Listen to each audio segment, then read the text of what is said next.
Selamat malam Mbak Asuferia. Selamat malam Pak Sugito, Jonas. Selamat malam, selamat pagi Bapak Ibu dimanapun berada. Shalom. Shalom. Halo. Halo. Ya, suara saya masih kresek-kresek atau sudah jernih? Jernih, Pak. Jernih ya. Wah, puji Tuhan, sudah diakali tadi. Sudah. Ya, baik, puji Tuhan. Selamat pagi. Saya sambut dulu ya, Bapak Ibu. Senang sekali saya ketemu Bapak Ibu ini, luar biasa. Ada Ibu Lisa, Bu In, Bu Pendeta Sam Setiawan di Halo Pak, selamat London. Halo Bu, puji pagi. Tuhan. Bu Leni di Tangerang. Shalom Bu. Shalom, Pak. Pak Ngadi, Pak Pendeta Ngadi Budi Santoso di Bali. Shalom Pak. Shalom, Suksma. shalom semuanya. Shalom. Ya. Matur suksma. Suksma ya, puji Tuhan. Bu Maria di Depok. Indonesia, Jakarta. Shalom Bu. Shalom. Ya, Pak Paul di LA. Shalom Pak Paul. Shalom, Mana shalom. Ibu Susi kok enggak Susi? Oh, enggak Pak hari ini. Ya, puji Tuhan. Ya, Tante Tris di Seritos. Selamat pagi Tante. Bu Widi di Makassar. Shalom. Pak Julius di Indonesia. Shalom. Bu Carla dan Bapak Endi ya. Shalom Pak. Bu Ibu Evelyn di Bitung, Manado. Selamat pagi, Pak. Selamat malam ya, malam di Bitung. Malam sekali ya di Bitung Pagi, ya. Pastor. Hah? Di Bitung pagi? Malam, Pak, jam 10. Jam 10. Shalom ya, puji Tuhan. Ada Ibu Elis di Makassar ya. Shalom Bu Sudar, Ibu Sudar di Makassar juga. Pak Pendeta Alex di Jakarta, Pak Tohari dan Ibu Ning di Semarang. Shalom. Ibu Olive ya di Hong Halo Kong. Mas Tohari. Shalom Pastor. Pak Daniel di Delaware, negara bagian Delaware. Siapa yang menang di Delaware, Pak? Trump apa? Di Delaware? Belum. Ya, shalom ya, puji Tuhan. Pak Pendeta Edi, shalom. Pak Pendeta Yohanes Hartanto, shalom di Redlands, puji Tuhan. Ibu Nini AC, shalom. Ya, Pak Irwan, shalom Pak Irwan di New Jersey, puji Tuhan. Pak Jeffrey di Bitung. Ini ada Bitung, Ibu Evelyn, ada sesama dari Bitung ini. Oh iya, Pak. Ini namanya Jeffrey ya. Nanti bisa kenalan, bisa ketemu makan soto ya. Iya, Pak. Ya, puji Tuhan. Ada Ibu Reta, Ibu Pendeta Alex Chandra. Shalom Bu Reta, selamat bergabung di Jakarta. Bu Dr. Maria di Bogor, Pak Pendeta Agus Sakarya di Caruban, GBI Rock Caruban. Shalom Pak Agus. Shalom. Pak Pendeta Sama Sugito dari GBI Jalan Suci. Kok GBI? GPI Jalan Suci di Madiun. Shalom Pak Sama. Kenapa saya sebutkan? Barangkali Bapak Ibu kenal kan, bisa nyambung di sini gitu. Bapak Pendeta Aven di San Francisco. Shalom Pak Aven. Ya, pagi Pak Jonas. Ya, Pak Aven dari Bethany International Church di San Francisco. Indonesian Battle Church. Indonesian Battle Church, sorry ya Pak, maaf saya salah. Ya, maaf. Ada Ibu Made, Ibu Made. Made Nugrahini. Ya. Shalom Bu Made di Laguna Nigel. Ada siapa lagi? Ada Ibu Irja dari Makassar kok Palu. Ibu Irja. Malam, Pak. Malam Pak Edward. Selamat pagi Pak Edward. Shalom dari New York. Puji Pak Jonas dari New Jersey. Oh, New Jersey. Iya. Bapak Jeffrey Manabung dari Makassar, suami dari Ibu Irja. Shalom. Pak Markus dan Lili di Purwokerto. Shalom. Ya. Mana ininya, apa namanya, keripik tempenya. Ya. Purwokerto terkenal dengan keripik tempenya. Bu Dipura, Pak Musa Fandi, shalom.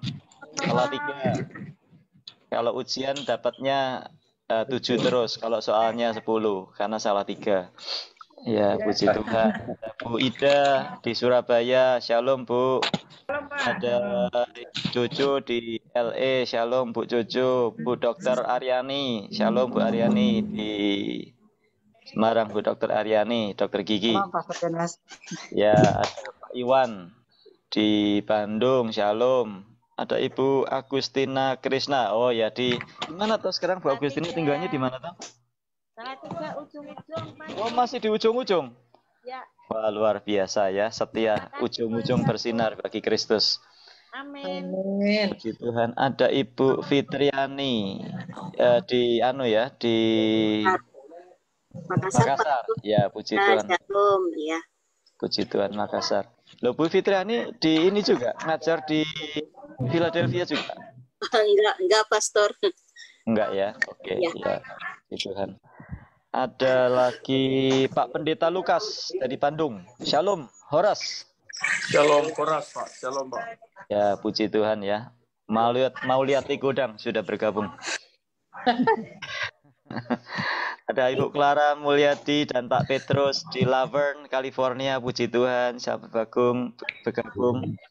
Ada Ibu, tadi sudah belum Bu Dokter sudah ya. Ibu Miss Listi dari Philadelphia, Sekolah Philadelphia, Makassar. Shalom. Ada Agustin dari Purwokerto. Shalom. Agustin dengan Lili kenal toh ya? Dengan Markus. Shalom. Ada Bapak Marga dari Tasikmalaya. Shalom Pak Marga, selamat bergabung. Ada Pak Haryono Komar di mana? Saya taksir kalau lihat latar belakangnya di Gadok pasti ini. Ya, puji Tuhan, selamat bergabung Pak. Ada Ibu Resti dari Makassar, selamat bergabung. Pak Pendeta Yunus Waspada di Padang. Shalom Pak Pendeta Yunus. Selamat bergabung dari Gereja Baptis Indonesia di Padang. Ya, Pak. Bapak Ibu yang ke Padang, pastikan jumpa janjian dengan Pak Pendeta Yunus Waspada. Siap. Ya, karena Pak Pendeta Yunus ini suka neraktir. Ya, nasi Padang, asli Padang. Ya. Pak Pendeta Yunus Waspada ini orangnya baik sekali Bapak Ibu. Jadi Bapak Ibu pasti haruskan kenalan dengan Pak Pendeta Yunus ya. Kalau ke Padang, pastikan ketemu dengan Pak Pendeta Yunus Waspada. Asik. Ya, kita punya sahabat di mana-mana ya. Puji Tuhan, senang sekali. Puji Tuhan. Ada Nengsi, shalom, selamat bergabung, puji Tuhan. Sedang di mana ini sekarang? Sudah di Jakarta atau di mana? Jakarta, puji Tuhan ya. Sebentar, ini gambarnya berubah. Pak Pendeta Edi Sakaria, shalom Pak Sakaria. Shalom. Pak Pendeta Edi Sakaria ini sekretaris umum, apa tuh sudah ketua sinode Pak sekarang? Belum. Ya, sekretaris umum Gereja Pantekost, Gereja Pantekost di Indonesia, bertempat di Madiun. Puji Tuhan, shalom Pak Sakaria. Terima kasih sudah bergabung. Lalu ada sebentar Bapak Ibu ya, saya menyapa dulu ya. Ada Bapak Roni, shalom Pak Roni, selamat bergabung. Ada Ibu Nini AC, selamat bergabung Bu Nini. Ada Pak Pendeta Sikit Yehuda Suprianto dan Ibu Desi Maria, Ibu Pendeta Desi di Toho, Pontianak. Kemarin baru saja selesai wisuda Master of Theology ya. Puji Tuhan. Shalom Pak Sigit dan Bu Desi. Ibu Chandra di mana ini? Semarang. Agen resmi MCI. Ya. Ada siapa lagi ini? Sari Syahaan. Shalom. Shalom Horas. pagi, Pak. Selamat pagi di California saja ya. Pak Pendeta Wahyudi dari GPI Betel Tasikmalaya. Shalom Pak Pendeta Wahyudi. Pak Pendeta Alex di Jakarta. Ibu Lince di Fontana, California, Ibu Dewi di Semarang, Ibu Pendeta Dewi ya dari JKI apa? Masih Injil Kerajaan ya. Walaupun satelitnya namanya Injil Kerajaan bukan Bu Dewi? Iya Pak, betul. Wah, puji Tuhan, Shalom Bu Dewi. Baik, sudah kumpul semua. Mari kita bersatu dalam doa. Kita mulai pelajaran kita pada pagi atau malam hari ini. Bapak Ibu, mikrofonnya tolong di mute semua supaya bisa tidak terganggu yang lainnya.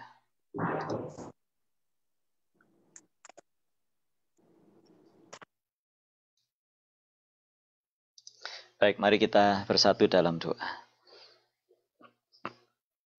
Tuhan, terima kasih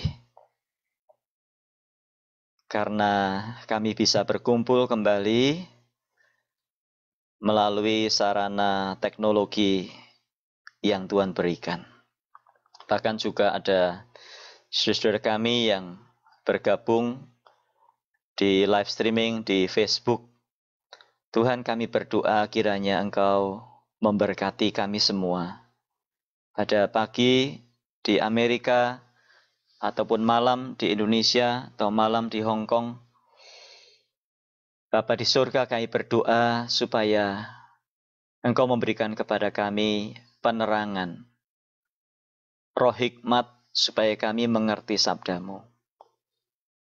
Tuhan, mampukan kami untuk bisa mencerna semua yang disampaikan di dalam pelajaran ini, walaupun waktunya singkat, hanya 1 jam. Tapi tolong supaya kami bisa menangkap semuanya, Tuhan. Supaya dengan itu kami juga bisa memahami garis besar dari Alkitab Perjanjian Lama. Supaya dengan itu juga kami terpacu untuk lebih mengasihi lagi, mengasihi Engkau dan mengasihi firman-Mu, sehingga kami bisa bertumbuh di dalam iman kami. Tuhan, mampukan juga kami untuk bisa menjawab. Manakala ada yang bertanya atau minta penjelasan dari kami, mungkin itu keluarga kami, anak-anak, suami, istri, mertua, menantu, atau murid-murid sekolah minggu, atau jemaat di gereja, atau rekan-rekan sepelayanan. Tuhan, biarlah pelajaran ini menolong kami, Tuhan.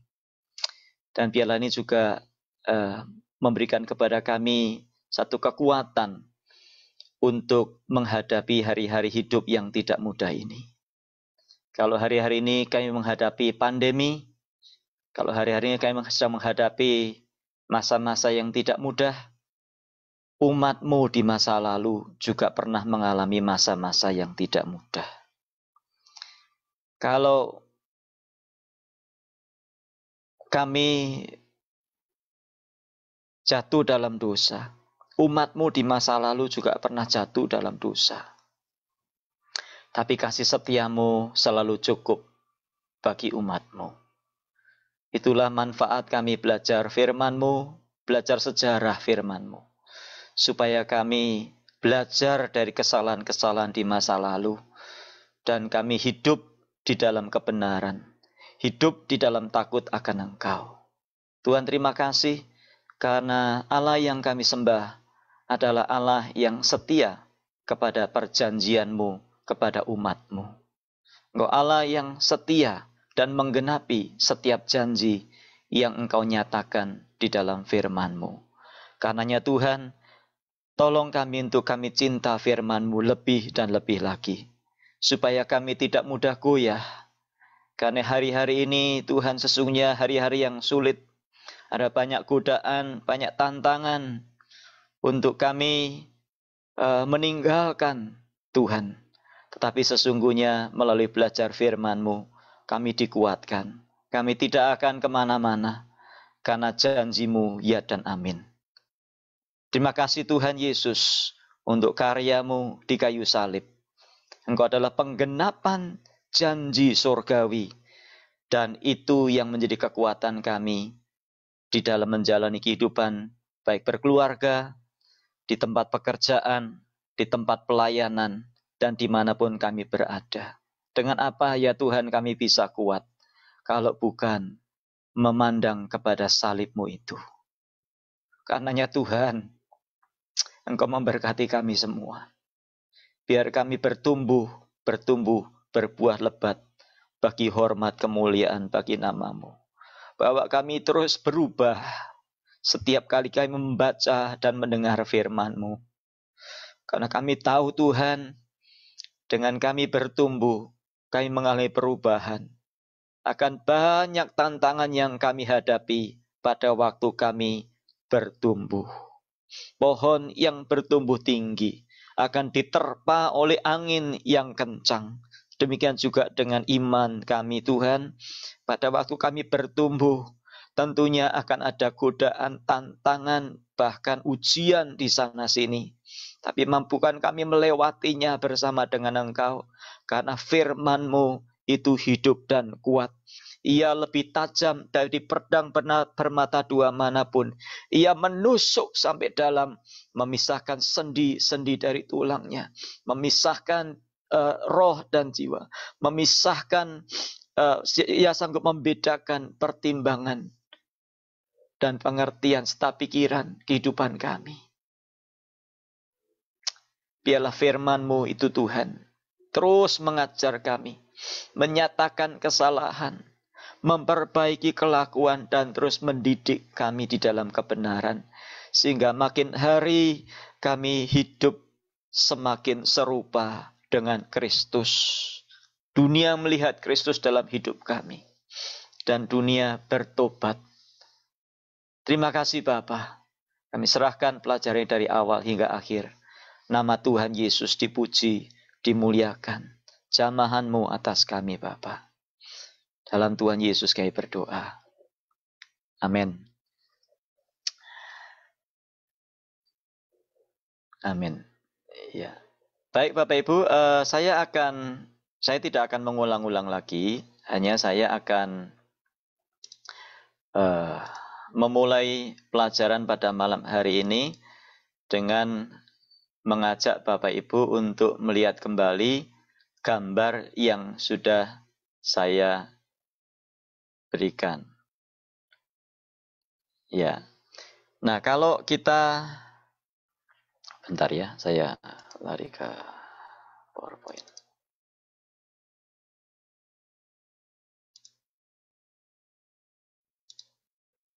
Ya, jadi kalau Bapak Ibu mengamati gambar di layar yang saya sajikan ini, inilah perjalanan singkat atau inilah gambaran sederhana tentang perjanjian lama. Kalau Bapak Ibu bisa menjelaskan ini, Bapak Ibu sudah memahami atau setidaknya bisa menjelaskan tentang pokok-pokok penting di dalam perjanjian lama. Jadi gambar ini ada untuk menolong kita belajar perjanjian lama dengan lebih baik. Nah, gambar ini sudah saya share di grup, di WhatsApp grup. Kalau nama atau nomor telepon Bapak Ibu belum ada, silahkan WA ke saya untuk saya masukkan di grup supaya Bapak Ibu bisa mendapatkan gambar-gambar atau artikel-artikel atau handout yang dibutuhkan untuk Bapak Ibu bisa print out di rumah sendiri masing-masing. Ya, minggu lalu kita sudah belajar di sini Bapak Ibu. Kalau Bapak Ibu perhatikan baik-baik, kita sudah membahas tentang kitab Kejadian. Manusia diciptakan oleh Tuhan, Kejadian pasal 1, 2, 3. Manusia ditempatkan di Taman Eden, di tempat yang terindah. Namun kenyataannya di tempat yang paling baik pun manusia bisa berdosa. Dan manusia yang berdosa kehilangan kemuliaan Allah akhirnya harus keluar dari Taman Eden. Manusia semakin bertambah banyak jumlahnya dan Alkitab mencatat ada Henokh yang diangkat ke surga, tidak mengalami kematian. Lalu kita melihat manusia yang semakin bertambah banyak, bukannya bertambah baik, tapi justru berdosa. Mengapa? Karena ada Pak Agung, saya yang tidak hadir Pak Agung malam hari ini ya. Pak Agung bertanya kepada saya, kenapa kok ada murid saya bertanya, loh saya kan tidak mau dilahirkan seperti ini. Saya kan nggak mau dilahirkan dalam dosa. Saya mau lahir di dalam, saya tidak memilih untuk lahir di dalam dosa. Kenapa saya lahir di dalam dosa? Ya memang kita tidak memilih untuk lahir di dalam dosa. Tetapi dosa yang dilakukan oleh manusia membawa dampak yang sangat besar yang tidak bisa dihindarkan oleh siapapun juga. Nah, kenyataannya dunia sudah berdosa. Ya kalau manusia pertama Adam dan Hawa jatuh dalam dosa. Kalau begitu siapa yang berdosa? Ya seluruh dunia berdosa. Kalau manusia pertama berdosa, ya dengan sendirinya dunia berdosa. Ya. Nah, kemudian kita melihat di situ pengaruh dari dosa sangat nyata dengan hadirnya Kain dan Habil. Kain dan Habil. Kita membaca di dalam Alkitab bahwa yang terjadi adalah Kain membunuh Habil. Loh kok bisa Kain membunuh Habil? Ya, yang berdosa kan Adam dan Hawa. Kok bisa Kain membunuh Habil? Dari mana dia? Ya, ini yang saya katakan bahwa dosa yang sudah dilakukan oleh Adam dan Hawa itu berpengaruh besar kepada keturunan yang selanjutnya. Sehingga kita semua hidup di dalam dosa. Nah, coba anak-anak kecil itu. Kalau Bapak Ibu punya anak-anak kecil, saya mau tanya, anak-anak kecil itu siapa yang ngajarin mukul? Kok bisa anak kecil kalau rebutan apel, kalau rebutan handphone kok pukul-pukulan? Siapa yang ngajarin apel? Siapa yang ngajarin anak kecil itu untuk pukul-pukulan? Nggak ada, tapi itu kenyataannya. Jadi dosa sudah masuk di dalam seluruh aspek, di dalam sendi-sendi kehidupan manusia. Itu sebabnya manusia membutuhkan juru selamat. Itu sebabnya manusia berusaha menutupi ketelanjangannya dengan membuat pakaian dari daun-daunan. Tetapi tindakan Tuhan Allah menutup ketelanjangan manusia, bukan membiarkan manusia dengan daun-daunan, tetapi dengan kulit binatang. Artinya ada binatang yang dikorbankan, ada darah yang dicurahkan.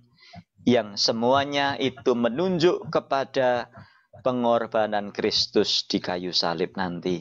Darahnya menyucikan kita dari segala dosa. Tanpa pengorbanan Kristus, Anda dan saya itu hanya sekedar ditutupi pakai pakaian dari daun-daunan. Nah, ini kan semua agama mengajarkan begitu. Ada nggak agama yang mengajarkan hal-hal yang buruk? Ada nggak agama yang mengajarkan membunuh? Nggak ada. Semua agama mengajarkan kebaikan.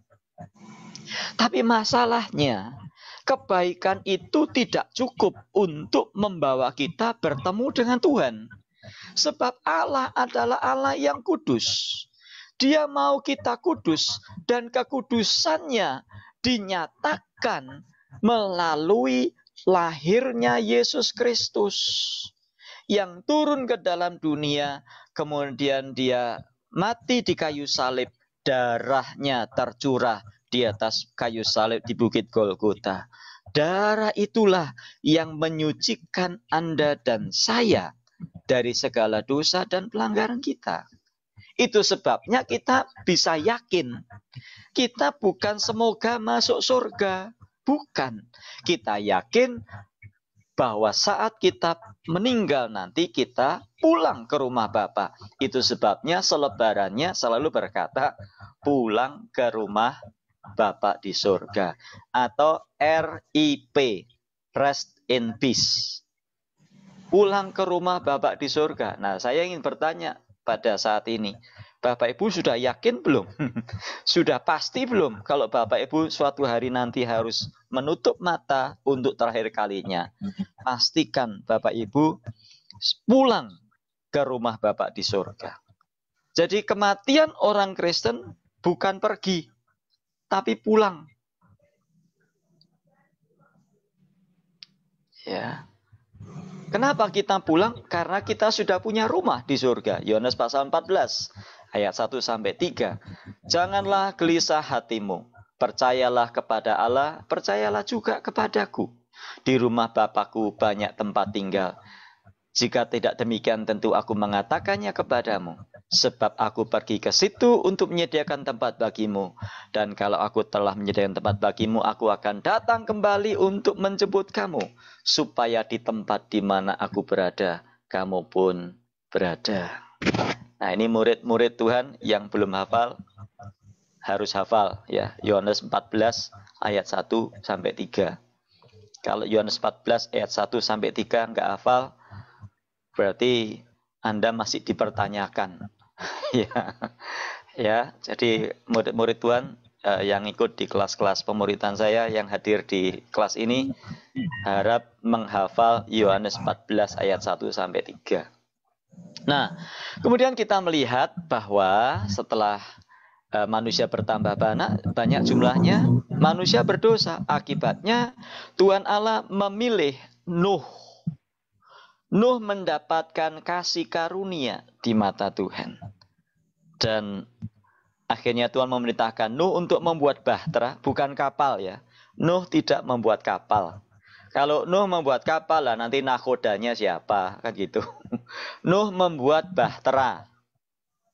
Nah, Bapak Ibu yang ingin lihat replika atau bahteranya dalam skala yang sama, bisa pergi ke Kentucky. Di sana ada bahtera Nuh.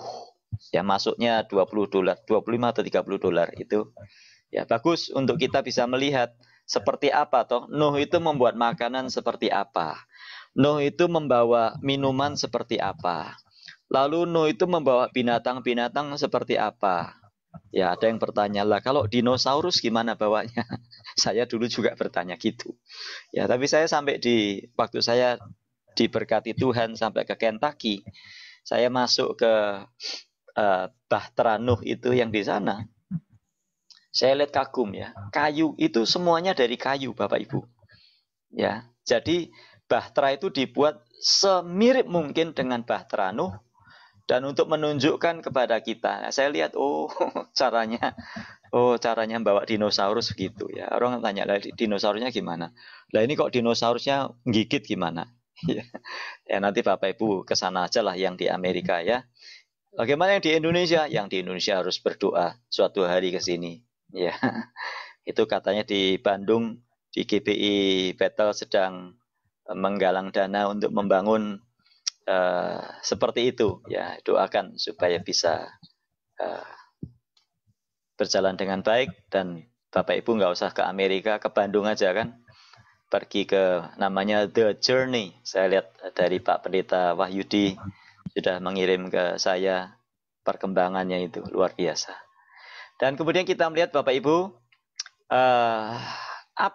Tuhan menyelamatkan Nabi Nuh dan istrinya, 3 orang anaknya, 3 orang menantunya. Kemudian kita membaca awal yang baru Tuhan berikan. Apakah manusia tidak berdosa? Enggak juga. Kenyataannya kita melihat manusia terus berdosa. Sampai kepada Menara Babel. Manusia membangun Menara Babel, ingin menjadi seperti Allah, ingin ya dikenal dan sebagainya. Ingin cari nama. Di dalam Kejadian pasal 11 dikatakan seperti itu.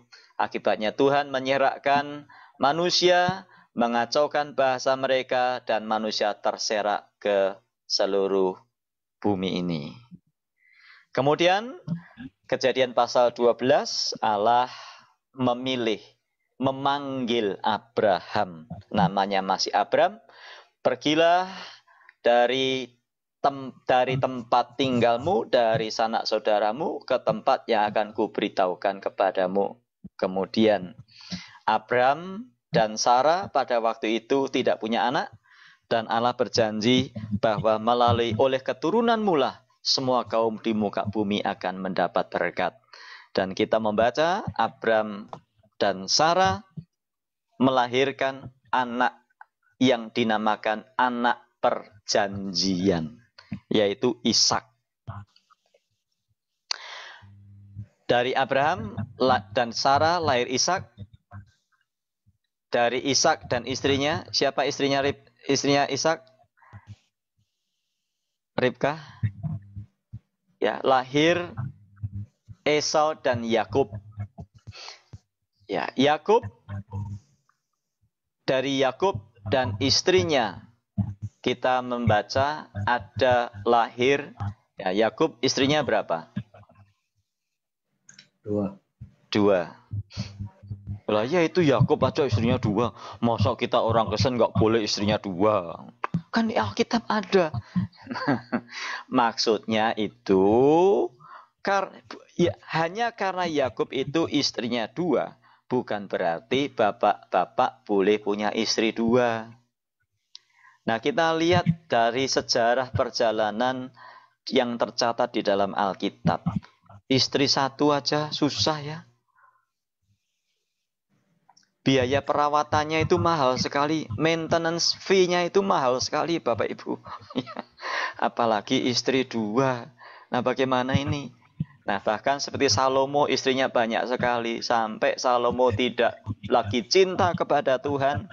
Salomo lebih fokus kepada mencondongkan hatinya kepada sesembahan, kepada ilah yang disembah oleh istri-istrinya tadi. Nah, kemudian kita membaca Yakub punya anak 12. Itulah yang nantinya menjadi 12 suku Israel. Berkembang menjadi 12 suku. Nah, Yakub namanya diganti Israel. Pada waktu dia bergumul dengan malaikat Tuhan, namanya Yakub diganti Israel. Nah, kemudian Yakub, karena Yakub adalah anak dari Rahel, anak yang sangat dicintai oleh bukan Yakub, sorry. Ada 12 anak, salah satunya adalah Yusuf. Ya, masih Bapak Ibu hafal nama anak-anaknya Yakub? Bapak pendeta hafal? Nah, kalau nggak hafal, ini PR-nya menghafal anak-anaknya Yakub ya untuk minggu depan. Ruben, Simeon, Lewi, Yehuda, Isakar, dan Gad, Aser, Sebulon, ya, Naftali, ya, Yusuf, Benyamin. Harus hafal, masa nama anak-anaknya Yakub nggak hafal. Ya. Nah, kemudian Yusuf adalah anak yang sangat dikasih oleh Yakub karena Yusuf lahir dari Rahel. Yusuf tadinya kan cinta pertamanya kepada Rahel. Tetapi kepada Yusuf diberikan, kepada Yakub diberikanlah Lea. Dari Lea melahirkan anak. Kemudian 2 gundiknya juga melahirkan anak.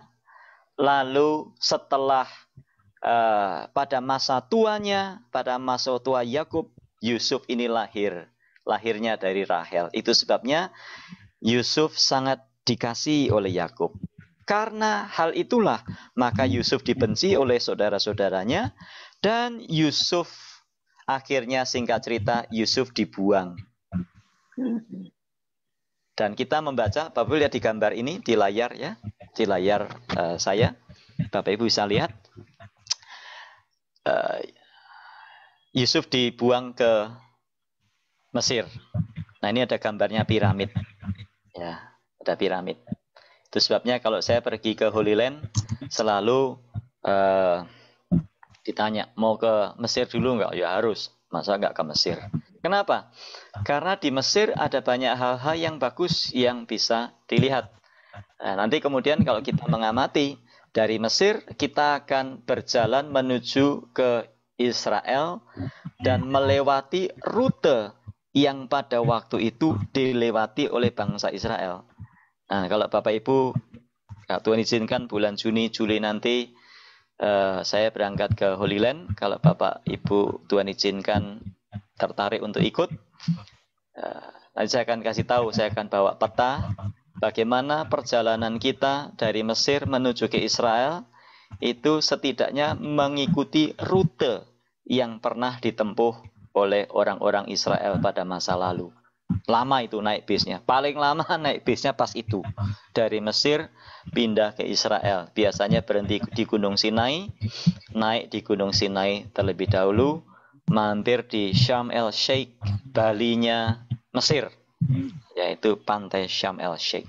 Nantilah kalau Bapak Ibu tertarik hubungi saya. Sudah ada 10 orang dari Amerika yang akan ikut, dari Indonesia ada beberapa yang sudah menyatakan ketertarikannya. Berdoa supaya pandemi segera berakhir, supaya semuanya bisa dibuka. Nah, kemudian Yusuf tinggal di Mesir, walaupun menghadapi masa-masa yang sulit, difitnah oleh istri Potifar, digoda, dilupakan oleh teman-teman. Karena Yusuf difitnah oleh istri Potifar, tadinya Yusuf menjadi budak, dipekerjakan di rumah tangga Potifar, dia difitnah oleh istri Potifar hanya gara-gara dia tidak mau diajak tidur dengan istri Potifar.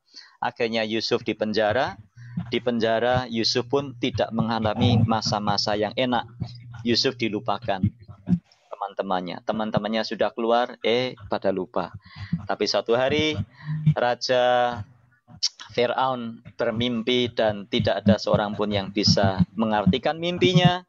Akhirnya singkat cerita Yusuf yang dipanggil, dan kan Yusuf bisa mengartikan mimpi Firaun. Yusuf menjadi orang kedua di Mesir, dan terjadilah kelaparan di tanah di mana saudara-saudaranya Yusuf itu tinggal. Akhirnya sudah singkat cerita, saudara Yusuf dan bapaknya juga pindah ke Mesir. Berapa orang? Menurut Alkitab sekitar 70 orang yang pindah ke Mesir. Nah, di Mesir mula pertama mereka hidup dengan baik karena Yusuf adalah orang kedua di Mesir. Yusuf ini pejabat, ya. Tapi mereka berkembang pesat begitu rupa. Mereka tinggal di tanah yang subur, di tanah Goshen, dan mereka berkembang pesat. Keluaran pasal 1. Nah, kita masuk Bapak Ibu. Ini kitab Keluaran. Hari ini kita agak ngebut ya. Kita harus sampai kepada kitab Tawarikh dan Raja-Raja. Ini yang Bapak Ibu lihat di kotak biru yang ada di layar. Saya buat sengaja dibuat goyang-goyang begitu supaya Bapak Ibu bisa menyaksikan. Ya, jadi Yusuf dan saudara-saudaranya tiba waktunya bahwa mereka harus ditindas, diperbudak di Mesir oleh karena raja yang ada pada waktu itu tidak mengenal tidak mengenal Yusuf, atau tidak ya boleh disingkat tidak mengenal Yusuf. Akhirnya mereka diperbudak di Mesir. Alkitab mencatat di dalam kitab Keluaran bahwa mereka dicatat ada 420 tahun. Loh, kok bisa? 420 tahun kan catatannya nggak pas ini. Kalau 420 tahun dicatat menurut perhitungan kalkulasi nggak pas. Nah, 420 dihitung dari mana dulu? Ya, kita harus tahu dari mana menghitung 420 tahun. Ya, waktunya mepet, saya tidak ada waktu untuk menjelaskan itu. Tapi yang secara singkat, mereka ada di Mesir ratusan tahun lamanya, diperbudak dan mereka tidak tahan. Itu sebabnya mereka berteriak kepada Tuhan, menangis di hadapan Tuhan Yahweh, ya, meminta supaya Tuhan menyelamatkan mereka, membebaskan mereka dari perbudakan. Nah, singkat cerita, Tuhan memberikan Musa lahir. Nama Musa artinya diangkat dari air. Nah, itu adalah awal dari kitab Keluaran. Jadi kitab Kejadian pasal 1 sampai 50 dilanjutkan dengan kitab Keluaran. Jadi kitab Kejadian dan kitab Keluaran tidak berdiri sendiri-sendiri, Bapak Ibu. Kitab Kejadian dan Keluaran bersambung. Hanya karena namanya berbeda, bukan berarti nggak ada sangkut pautnya. Itu akan bersangkut paut terus, bersambung terus. Nah, ini kitab Keluaran. Singkat cerita, Musa dipanggil oleh Tuhan, dan Musa yang akan menjadi pemimpin untuk membawa Israel, orang-orang Israel, keturunan Abraham ini keluar dari Mesir, kembali ke tanah perjanjian. Nah, kemudian kita melihat, nah, ini adalah gambar yang berikutnya. Ya, jadi 12 anak Yakub yang berbicara tentang 12 suku Israel berlanjut di dalam gambar yang ini. Jadi kitab Kejadian sudah selesai. Kemudian kitab Keluaran pasal 1, pasal 2, pasal 3 itu bagaimana mereka ditindas. Kemudian pasal-pasal selanjutnya bagaimana Musa memimpin orang Israel untuk keluar dari Mesir menuju ke tanah perjanjian. Dan kita melihat Musa lah yang bolak-balik bertemu dengan Firaun. Dan kita melihat bahwa pada akhirnya orang Israel diizinkan untuk meninggalkan tanah Mesir walaupun harus melewati Tulah. Berapa Tulah? Bapak Ibu masih ingat? 8, 9, 10, 11, 12, ya. 10 Tulah. Nah, kalau Bapak Ibu mempelajari lebih lanjut, ya, kalau Bapak Ibu mau sekolah Alkitab, silahkan. Nanti kalau di sekolah Alkitab, Bapak Ibu akan belajar bahwa 10 tulah itu, kenapa ya? Tulahnya kok, misalnya apa? Gelap gulita. Kenapa kok tulahnya kok, tulah yang terjadi menghukum orang Mesir kok, tulahnya kok tulah katak? Kok tulahnya air menjadi darah? Tulahnya kok lalat pikat? Tulahnya kok ada apa? Hujan es ya? Kenapa kok bisa seperti itu? Itu ada artinya, Bapak Ibu. Itu tulah bukan sembarang tulah. Kenapa kok tulahnya kok kata-kata yang bermunculan? Kenapa kok tulahnya kok bukan bukan undur-undur atau bukan tulahnya kok bukan kelinci-kelinci? Tulahnya kok kata yang bermunculan? Itu sebetulnya tulah-tulah atau 10 tulah itu adalah Tuhan sedang mempermalukan orang Mesir karena binatang-binatang atau kejadian-kejadian pada waktu itu terjadi sebetulnya adalah representasi dari sesembahannya orang Mesir. Misalnya, kenapa kok gelap gulita? Karena salah satu yang disembah oleh mereka adalah matahari. Itu sebabnya Tuhan membuat gelap gulita. Kenapa? Untuk mempermalukan dewa-dewa orang Mesir. Nah, nanti kalau kita belajar 10 tulah ya, kita akan belajar. Semua itu berbicara tentang cara Tuhan mempermalukan Firaun dan seluruh rakyat Mesir pada waktu itu. Nah, itu singkat cerita tentang, saya ingin memancing dan mendorong Bapak Ibu untuk sekolah. Ya, sekolah Alkitab. Loh, saya nggak mau jadi pendeta kok, Pak. Masa sekolah Alkitab? Loh, apa kalau sudah sekolah Alkitab harus jadi pendeta? Kan enggak kan? Bisa jadi penginjil, bisa jadi misionari, bisa jadi guru sekolah minggu, bisa jadi apa saja, Bapak Ibu. Ya, tapi di situ kita belajar. Tapi sekarang ini zaman internet ya, Bapak Ibu bisa belajar sendiri juga. Tetapi kalau belajar sendiri, kita tidak punya pembimbing. Artinya kita juga tidak tahu yang benar mana, yang salah yang mana. Nah, setelah orang Israel keluar dari Mesir dengan tulah yang terakhir, yaitu anak sulung Mesir mati. Nah, saya tanya, pada waktu orang Israel keluar dari Mesir, anak sulung Mesir mati. Dan anak-anak Israel pun sebetulnya terancam. Tetapi anak-anak sulung Israel tidak ikut mati. Bagaimana caranya? Sebelumnya Tuhan sudah memerintahkan Musa supaya kepada setiap rumah atau tempat tinggal orang Israel dioleskan darah anak domba. di ambang pintu rumah.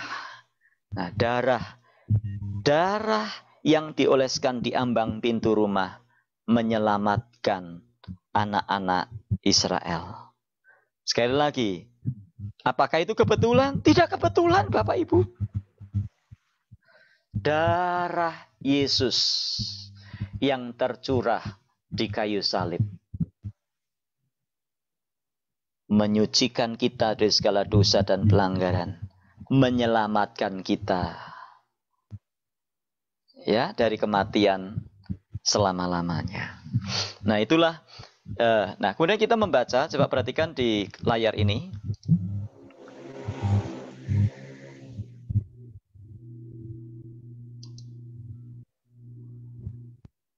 Ya.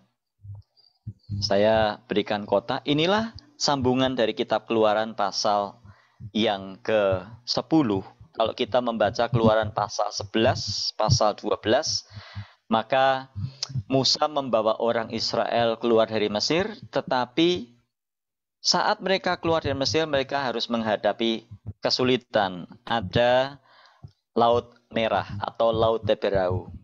Tapi dengan mujizat Tuhan, Laut Teberau terbelah menjadi dua, sehingga rombongan ini bisa keluar, bisa menyeberangi Laut Teberau tanpa harus tenggelam, tanpa harus berbasah-basah, karena Tuhan melakukan mujizat melalui Musa. Berapa orang yang keluar dari Mesir? Kalau tadi mereka datang ke Mesir jumlahnya sekitar 70. Waktu mereka keluar dari Mesir, setidaknya laki-laki saja itu dicatat jumlahnya kurang lebih 1.200.000. Bayangkan betapa suburnya orang Israel ini. 70 datang ke Mesir. Waktu keluar dari Mesir, yang laki-laki saja kurang lebih sekitar 1.200.000. Jadi kurang lebih mungkin pada waktu itu sekitar 2 atau 3 juta yang keluar dari Mesir berbondong-bondong, ditambah dengan orang-orang yang ingin ikut, ya, orang-orang yang ingin ikut Israel keluar dari Mesir. Jadi rupa-rupanya pada waktu itu Israel juga sudah menjadi kesaksian yang luar biasa kepada orang-orang lain. Nah, kemudian Keluaran, kalau kita membaca kitab Keluaran itu ada 40 pasal. Kalau Kejadian 50 pasal, Keluaran 40 pasal. Bapak Ibu jangan bingung dulu. Waduh, banyak pasalnya. Males baca. Lah kita ini males baca karena lihat pasalnya. Mazmur ada 150. Aduh. Baca 10 pasal aja udah capek. Nggak usah bingung Bapak Ibu. Saya sudah jelaskan. Kejadian itu 50 pasal. Intinya itu yang saya sampaikan. Keluaran 40 pasal. Intinya apa? Catat baik-baik, Keluaran itu ada satu peristiwa yang sangat penting yang Bapak Ibu jadikan ini sebagai batas pemisah, yaitu Keluaran 32. Keluaran 32 adalah pada waktu mereka sudah keluar dari tanah Mesir, sudah melewati Laut Teberau, Musa dipanggil oleh Tuhan untuk naik ke Gunung Sinai. Nah, apa yang terjadi waktu Musa naik ke Gunung Sinai? Orang-orang Israel yang menunggu Musa, karena Musa ada di sana 40 hari 40 malam, tidak makan, tidak minum. Orang Israel ini tidak sabar. Mereka berkata, kita nggak tahu apa yang terjadi dengan Musa. Adalah lebih baik untuk kita itu membuat patung anak lembu emas yang akan membawa kita keluar, membawa kita menuju tempat yang akan kita tuju. Nah, balik lagi, saya tanya. Kejadian pasal 3, manusia diciptakan, ditaruh di Taman Eden, berontak. Nuh dan istrinya, 3 orang anaknya, 3 orang menantunya, bertambah banyak, manusia berontak. Ya, kemudian manusia, kita melihat Allah memanggil Abraham, kemudian keturunannya bertambah banyak. Keturunan bertambah banyak, dikeluarkan dari perbudakan di Mesir, sudah nikmat nih, nggak diperbudak nih. Apa yang terjadi dengan mereka? Berontak. Nah, kita lihat di sini, manusia yang sudah berdosa terus-menerus memberontak. Terus-menerus memberontak. Sudah dilepaskan, ya berontak. Dulu katanya masih di Indonesia, kepingin ke Amerika. Di Amerika mau sungguh-sungguh cinta Tuhan. Ikut Tuhan, mau ibadah di gereja. Kenyataannya setelah sampai Amerika, kayak tahu. Berontak, sudah. Ada tahu berontak itu. Ya, ke gereja. Ya. Dulu katanya nggak punya status, berdoa, minta-minta status. Tuhan, berikan status Tuhan. Masa di Amerika nggak punya status Tuhan? Tolong Tuhan, kalau bisa dapat asilem. Dapat asilem. Ya, dari asilem meningkat green card. Tuhan, tolong supaya dapat green card. Dapat green card. Akhirnya Tuhan tolong supaya bisa jadi US citizen. Jadi US citizen. Saya tanya, apakah setelah jadi US citizen tambah cinta Yesus? Apakah setelah jadi US citizen tambah cinta Tuhan? Enggak. Ada orang dapat status sebelum dapat status luar biasa. Aduh, ke gerejanya itu nomor 1 Bapak Ibu. Begitu dapat status hilang dia. Saya telepon, kemana? Ya Pak Pendeta harus tahu lah, kita kan kerja. Ya, masa suruh ke gereja terus? Lah kemarin kok aktif? Ya kemarin kan nggak punya status. Sekarang udah punya status ya kerjalah. Masa punya status ke gereja melulu? Ya. Inilah sifat-sifat manusia. Sudah dibawa keluar dari Mesir, masih berontak. Padahal hanya ditinggal Musa 40 hari di atas gunung Sinai. Nah, Bapak Ibu nanti ada kesempatan yang pergi ke Holy Land, naik ke Gunung Sinai ya, silakan naik ya. Kalau naiknya siang ya puji Tuhan, kalau naik malam ya puji Tuhan. Ya, Bapak Ibu bisa merasakan di atas Gunung Sinai kalau 40 hari 40 malam itu gimana rasanya Bapak Ibu? Enggak ada Starbucks ya, enggak ada GoFood ya, enggak ada Uber Eats. Nggak ada warung, nggak ada apa-apa di sana Bapak Ibu. Ya, itu sebabnya orang-orang Israel berinisiatif membuat patung anak lembu emas yang disembah, yang diangkat, yang dijadikan sebagai berhala yang disembah. Nah, itu Keluaran pasal yang ke-32. Nah ingat, Keluaran itu 40 pasal, 1 sampai 32, 32 sampai 40. Itu sebabnya Tuhan berfirman kepada Musa supaya Musa turun. Tapi Tuhan memberikan kepada Musa 2 loh batu yang isinya 10 hukum Tuhan. Ya, ada ingat isi 10 hukum Tuhan? Orang Kristen kalau 10 hukum Tuhan nggak hafal kebangetan. Ya, tapi inilah kenyataannya. Ya, murid-murid Tuhan, orang Kristen ya, kadang-kadang utangnya orang ingat dan hafal terus Bapak Ibu. Tapi giliran ditanya 10 hukum Tuhan apa? Aduh, apa ya? Ya, apa 10 hukum Tuhan? 1, jangan ada padamu ilah lain di hadapanku. Betul? Yang kedua, jangan membuat patung untuk disembah. 3. Apa?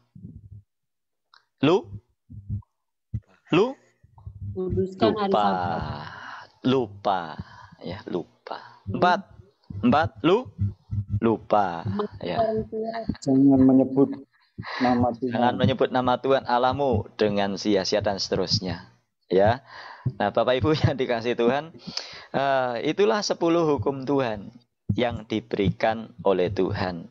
Nah, kemudian kalau kita membaca, setelah itu Musa turun dan akhirnya Musa menghancurkan patung anak lembu emas. Nah, kalau Bapak Ibu nanti ke Mesir, ya nanti di bawah Gunung Sinai itu dibangun semacam patung, bentuknya seperti anak lembu. Tujuannya untuk hanya sebagai pengingat ya bahwa orang-orang Israel pernah membuat patung anak lembu emas di sana. Nah, kemudian kita membaca Bapak Ibu di Alkitab, mereka berjalan maju terus dan kita melihat Keluaran disambung dengan kitab Imamat. Saya sudah katakan, Keluaran dan Imamat ini juga bersambung. Jangan pernah lupa. Keluaran pasal 40 disambung dengan Imamat pasal 1. Keluaran, kenapa namanya Keluaran? Karena berbicara tentang keluarnya orang-orang Israel dari Mesir. Kenapa kok namanya Imamat? Karena kitab ini mencatat peraturan-peraturan. Mulai dari Keluaran pasal 33, 34, 35, 36, dan seterusnya. Tuhan membuat peraturan. Salah satunya adalah Tuhan memberikan perintah kepada Musa. Akhirnya Keluaran pasal 40 ya. Kita mundur dikit, Keluaran 40. Musa membuat kemah pertemuan atau yang disebut sebagai tabernakel.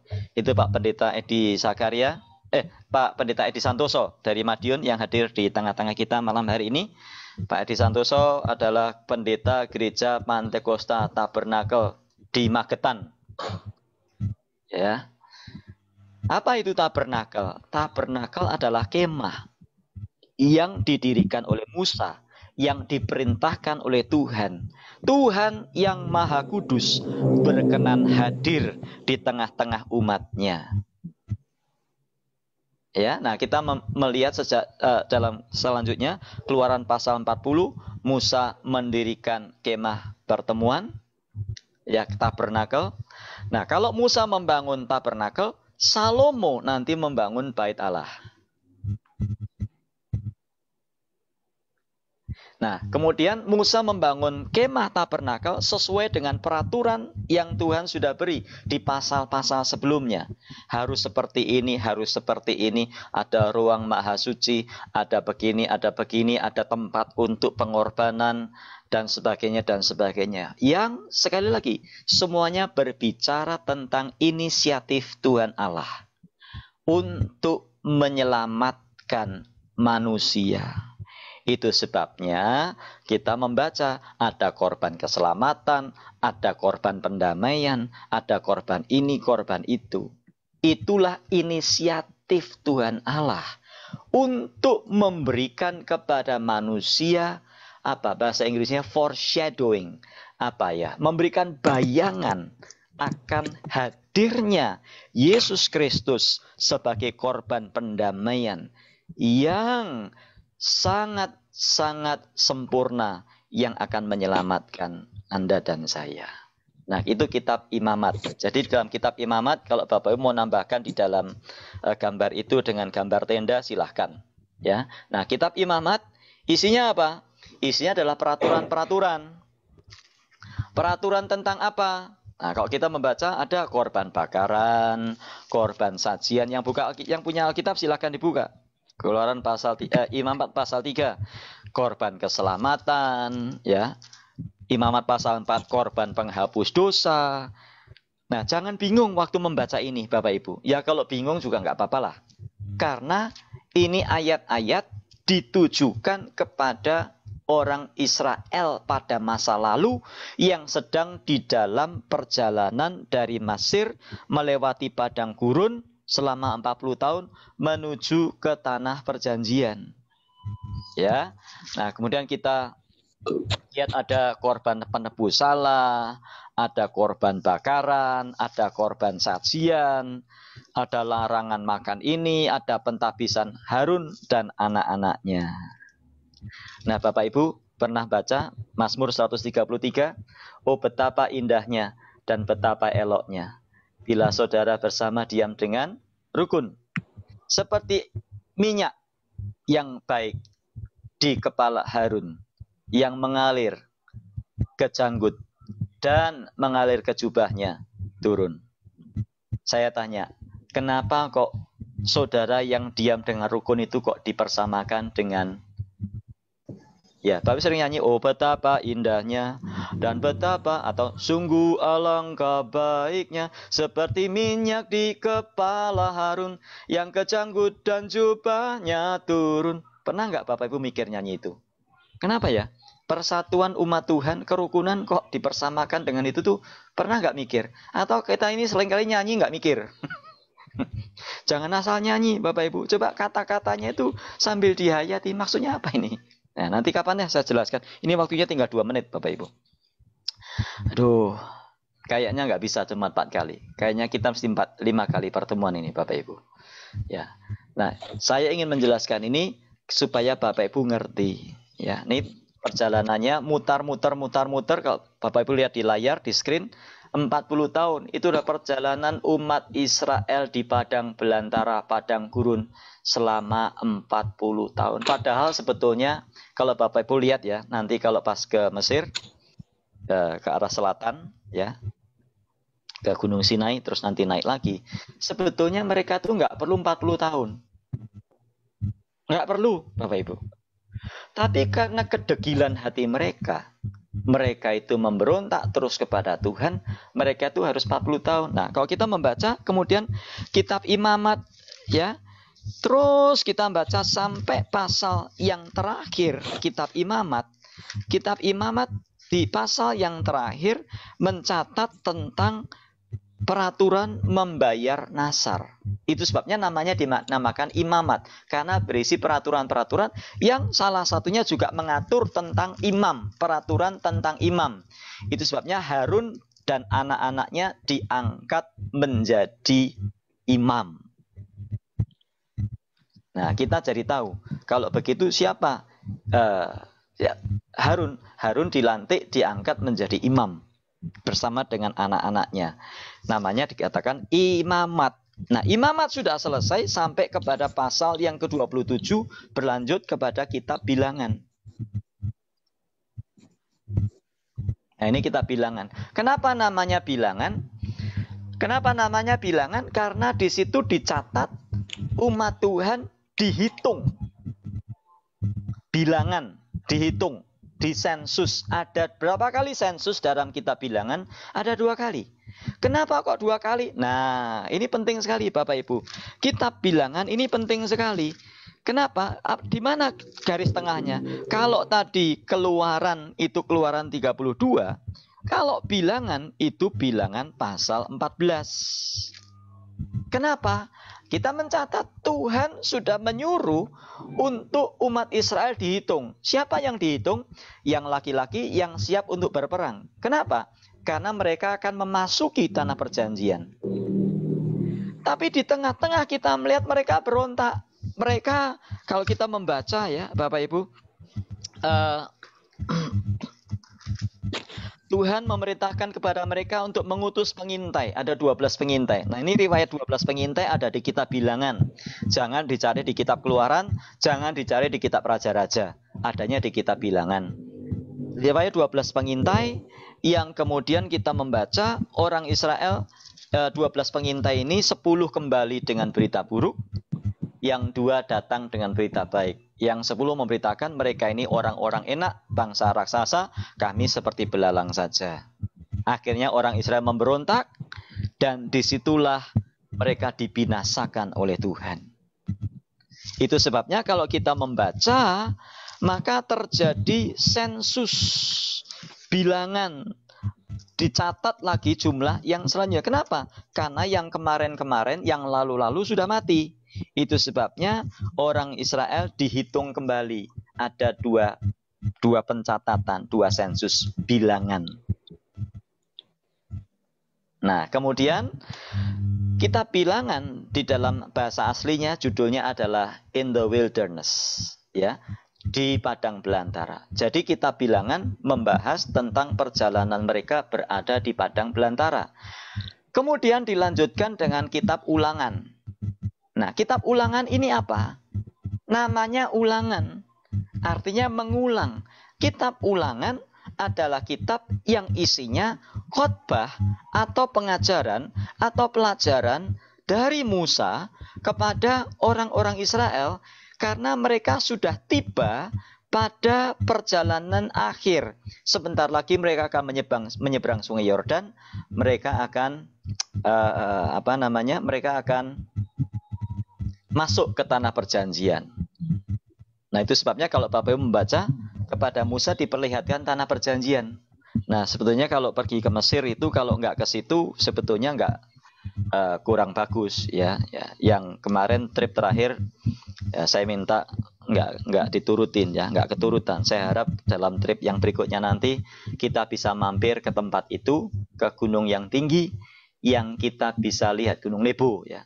Kita lihat betapa tanah atau tempat itu diperlihatkan. Itu posisinya di negara Yordania, ya di seberang Sungai Yordan. Dari situ kita bisa melihat tanah perjanjian yang dilihat oleh Musa itu kayak begitu, Bapak Ibu. Ya, jadi saya harap kita bisa mengunjungi ke sana dalam trip selanjutnya. Sayang sudah sampai ke Jordan tidak naik ke Gunung Nebo, sayang sekali. Nah, isinya khotbahnya. Kenapa kok Musa? Saya tanya, kenapa kok Musa harus khotbah kepada orang Israel?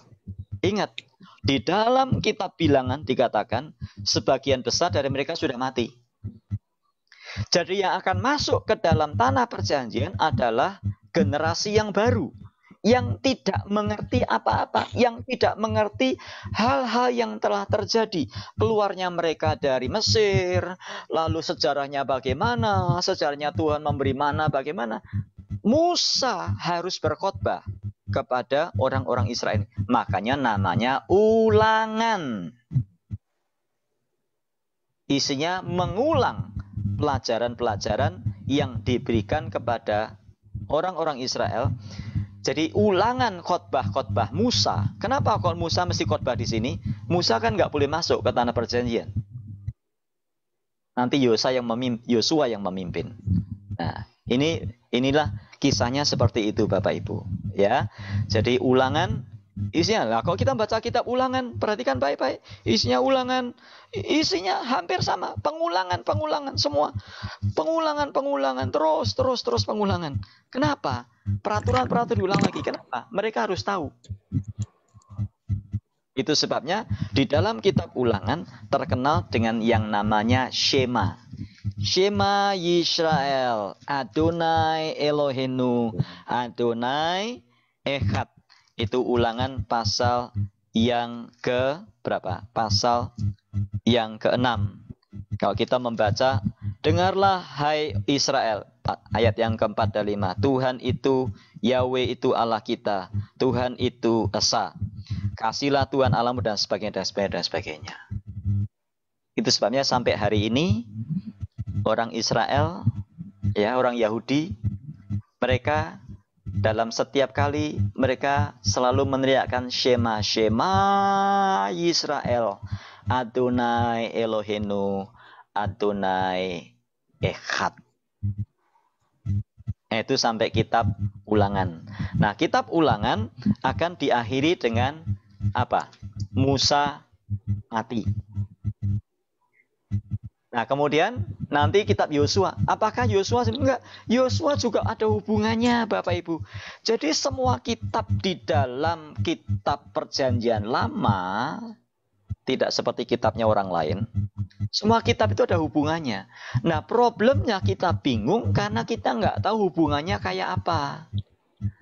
Nah, saya minta maaf saya nggak bisa selesai sampai Tawarikh ya. Teruskan minggu depan. Ya, jadi maaf kita nggak bisa 4 kali pertemuan. Rencana kita 4, tapi saya buat 5 kali pertemuan. Ya, kita sudah sampai minggu ke-3, masih ada 2 kali pertemuan lagi. Saya harap Bapak Ibu jelas dalam bagian ini. Kalau ada yang tidak jelas, silahkan tanya di WA. Atau kalau yang ada di kelas-kelas pemuritan, kelas Dulos, kelas Menara Iman, kelas Garam Dunia, kelas Diaspora, ya silahkan. Atau kelas Batu Penjuru, dan kelas-kelas yang lain, silahkan ditanyakan di kelas. Saya minta maaf juga waktunya mepet. Inilah Kejadian, Keluaran, Imamat, Bilangan, Ulangan. Udah jelas belum? Wah, nggak jelas, Pak. Lah iya, nggak, Bapak Ibu nggak baca Alkitab kok. Saya tanya, kita sudah belajar 3 minggu ini. Saya tanya, siapa yang sudah baca Kejadian, Keluaran? Udah, nggak usah banyak-banyak. Siapa yang sudah baca? Siapa yang sudah baca, Bapak Ibu? Kadang-kadang kita ini nggak mau baca, Bapak Ibu. Ayo coba yang baca silakan, angkat tangan. Yang baca Kejadian sama Keluaran, angkat tangan. 1, 2, 3, 4, 5, 6, 7. Maksudnya minggu-minggu ini loh ya. Ya. Lah ya wong sudah diajar aja nggak mau baca. Tapi saya tuh nggak ngerti-ngerti loh Pak. Lah ya lah kapan kita ngerti kalau kita nggak mau baca Bapak Ibu? Ayo coba dibaca Kejadian ini mumpung masih pendek ya. Kejadian sampai Ulangan dibaca. Ya, sambil ngikutin apa yang sudah saya sampaikan tadi. Ya dibaca Bapak Ibu. Kalau nggak dibaca, lah mbok sampai Yesus datang kembali ya kita nggak ngerti tuh saudara. Lah kenapa lah wong kita ini malas baca kok? Ya, by the way ya Bapak Ibu, saya mau kasih tahu. Tapi ini saya nggak menunjukkan apa-apa ya. Kelemahan orang Indonesia itu di membaca Bapak Ibu. Ya, Bapak Ibu yang punya anak-anak di Amerika bisa menceritakan. Ya, anak-anak di sini itu kalau baca, wah luar biasa, tebel-tebel Bapak Ibu, tebel mereka bacaannya. Dan mereka itu perpustakaan itu jadi tempat di mana mereka itu berteduh, baca. Ya, nah kita orang Indonesia kelemahannya apa? Membaca.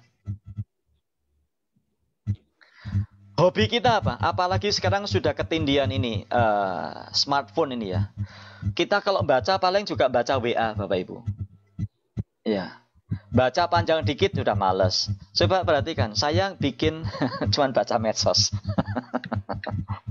Jojo bilang kita cuman baca medsos. Saya kirim rumus ya. Itu rumus itu dari saya sendiri. Itu kurang lebih dari 1.000 orang yang saya kirim tuh, rumus itu. Tapi saya bisa melihat enggak semuanya baca. Kenapa? Masih ada tanya-tanya dari rumus juga. Padahal rumus itu singkat loh. Renungan murid Kristus. Kalau Bapak Ibu nggak dapat, silakan WA saya kirimin tiap hari. Itu jadi renungan buat Anda.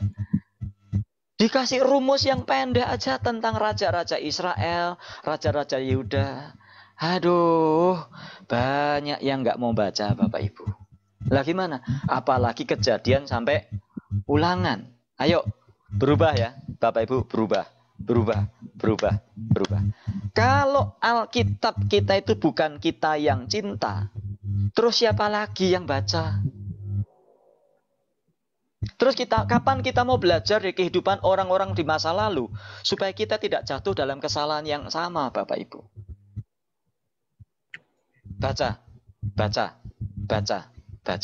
Dengan membaca dan belajar kita tahu. Dengan tahu kita cinta firman dan cinta Tuhan. Dengan cinta firman, cinta Tuhan, kita bertumbuh. Dengan bertumbuh kita berubah. Dengan berubah kita berbuah lebat. Dengan berbuah lebat kita memuliakan Tuhan. Dengan memuliakan Tuhan dengan buah lebat kita menjadi seperti Yesus. Dengan seperti Yesus kita memuliakan Tuhan. Ya, puji Tuhan. Baik, kita akhiri sampai di sini. Bapak Ibu, sekali lagi saya terbuka. Kalau ada yang mau tanya, silakan di WA grup juga boleh. Email juga boleh. WA pribadi juga boleh. Ya, cuman waktunya mesti tunggu ya. Habis ini saya mau tidur dulu. Saya belum tidur Bapak Ibu hari ini. Terus terang aja saya belum tidur. Saya mau tidur dulu sebentar 2 jam. 2 jam saya habis ini saya ngantar istri saya kerja. Ya, nanti saya kerja pulang, nanti saya mempersiapkan ngajar untuk kuliah nanti malam. Ya. Tidur 2 jam. Ya enggak apa-apa. Syukur untuk Tuhan. Pokoknya saya senang ketemu Bapak Ibu, bisa ngajar adalah satu sukacita dan berkat bagi saya. Terlebih berkat memberi daripada menerima. Baik, selamat malam, selamat pagi. Kalau begitu, saya minta Bapak Pendeta Alex, masih ada Pak Pendeta Alex? Masih ada nggak Pak Pendeta Alex? Ada nggak? Bu Reta? Pak Alex masih ada Bu Reta? Ada Pak. Ya Pak Pendeta Alex, tolong Pak tutup dalam doa Pak Alex. Wah, saya sudah rindu suaranya Pak Alex. Pak Pendeta Alex, Pendeta Gereja Sidang Jemaat Allah di Menceng. Saya kalau ke Indonesia selalu diminta untuk khotbah di gereja beliau, Bapak Ibu. Gereja yang beliau layani itu unik ya. Nantilah Bapak Ibu kenalan-kenalan ya. Kalau ke Indonesia nggak usah. Kalau khotbah itu jangan di gereja gede-gede Bapak Ibu. Ya, jangan. Datang di gereja, khotbah di gerejanya Pak Alex, GSCA, Menceng. Waduh, itu masuknya lewat gang gini, belok-belok ya. Parkirnya mesti di jalan raya. Ya, luar biasa. Tapi Pak Alex ini luar biasa Pak ya. Kalau sudah khotbah di situ mesti diajak makan enak ya. Makannya di hotel berbintang ya, luar biasa. Ya. Baik Pak Alex, tolong tutup dalam doa Pak Alex. Puji Tuhan. Haleluya. Terima kasih Pak Jonas untuk pelajaran malam hari ini. Saya percaya kita semua diberkati. Amin. Mari kita satukan hati, kita berdoa.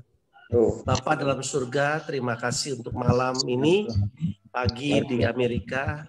Dan kami percaya Tuhan, Engkau sudah menyertai kami semua untuk belajar, memiliki hatimu, untuk mengerti apa yang menjadi kebenaran-Mu, supaya dapat hidup sebagaimana yang Engkau telah tetapkan. Dan rencana-Mu atas hidup kami untuk menjadi berkat bagi banyak orang.